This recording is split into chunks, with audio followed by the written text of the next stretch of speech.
ஏறத்தாழ தேர்தல் நெருங்கி கொண்டிருக்கிறது. இப்ப 4 முனை போட்டி அப்படின்றது ஓரளவு உறுதியாயிடுச்சு.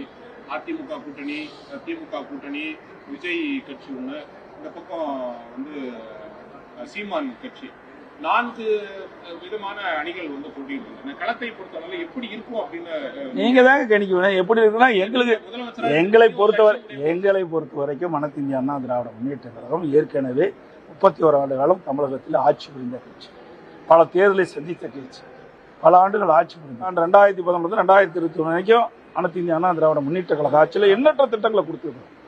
மத்திய அரசு பல திட்டங்களை பெற்று அங்க நிறைவேற்றிக்கிறோம். அதே மாநில அரசும் நிறைய திட்டங்களை கொடுத்துருக்கணும்.